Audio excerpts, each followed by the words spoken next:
Stop પછી કામ માથું ઘણી ગાળો ચલો પછી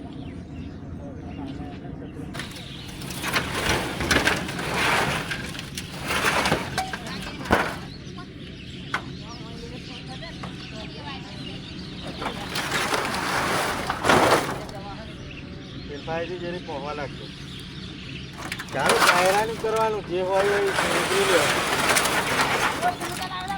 પેલી બાજુ છે ખુલ્લું છે કેતો જે ખેંચે કેતો જ બાજુ તારે જો મોટા આ જે ખુલ્લો થયો હોય ને ખેંચી લે.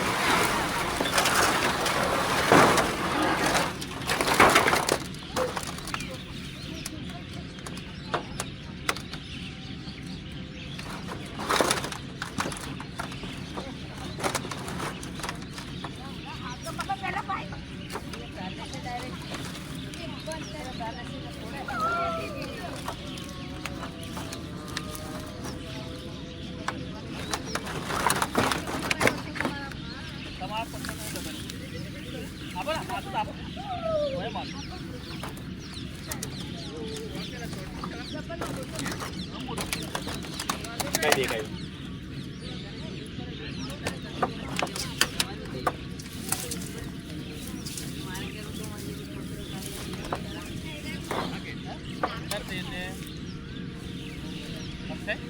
આવ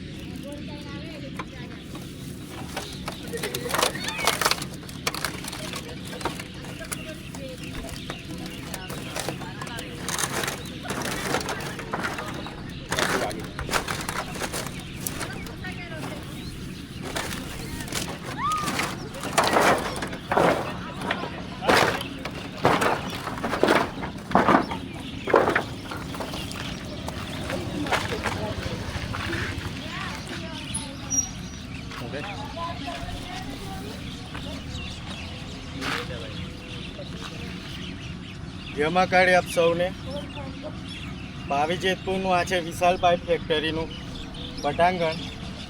થોડા ઘણા ઘર છે અને આ જે પતરા છે એની નીચે આ દામણ સાપ છુપાયેલો હતો. તો આને અંગ્રેજીમાં દામણ સાપ કહેવાય છે, ગુજરાતીમાં દામણ કહેવાય, અંગ્રેજીમાં રેડ સ્નેક કહેવાય. વધારે પડતા ઉંદર ખાય છે એટલે રેડ સ્નેક કહેવામાં આવે છે. નોન વેનમસ સ્નેક હોય છે, પોઈઝનસ નથી હોતો. ટોટલી હાર્મલેસ સ્નેક છે, કોઈ પણ જાતનું નુકસાન આનાથી નથી થતું. તો ટેલિફોનિક જાણ થઈ એટલે હું એને અહીં આવી અને રેસ્ક્યુ કરી લીધો છે. તો લગભગ 6-7 ફૂટનો આ દામણ સાપ છે, એને આપણે અત્યારે રેસ્ક્યુ કરી લીધો છે.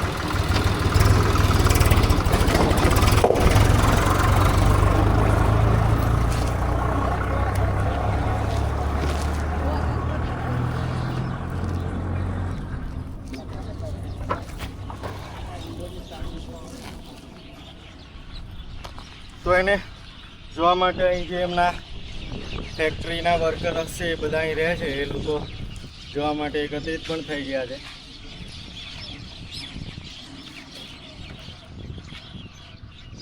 તો આપ સૌ વ્યુઅરને મારી નમ્ર અરજ વિનંતી છે કે વિડીયોને બને એટલો શેર કરો, વિડીયોને શેર કરો, લાઈક કમેન્ટ તો કરજો જ. પણ મારે ફેસબુકમાં એક ટાસ્ક છે, એમાં 12-15 લાખની પબ્લિક હોય, એ લગભગ 10-12 લાખ સુધી પહોંચી ગઈ છે. પણ લગભગ 5-7 લાખ પબ્લિક ખૂટે છે. એ ખુલી જાય તો પછી એનું ઓપ્શન ખુલી જાય અર્નિંગનું. તો આપ સૌ ફેસબુકના સદસ્ય જે છે બધા મારી ફેમિલી, ફેસબુક ફેમિલી, એમને નમ્ર અરજ વિનંતી છે કે વિડીયોને બને એટલો શેર કરો. નવા વ્યુઅર, નવી પબ્લિક સુધી આ વિડીયો પહોંચે એવું કરો, માટે વિડીયોને શેર કરવો બહુ જરૂરી છે.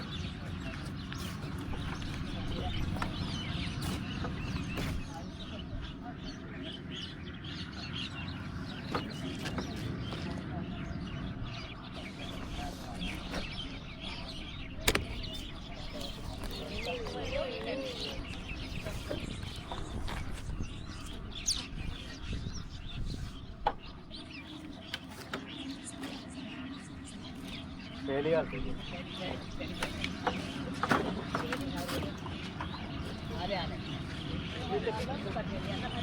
ઓથી એક જણો તો જ જવાનું ઓરી ઓરી પહેલી અહીં નહીં આવે અહીં રહ્યો તો એમ કરે પહેલી અહીં જવું પડે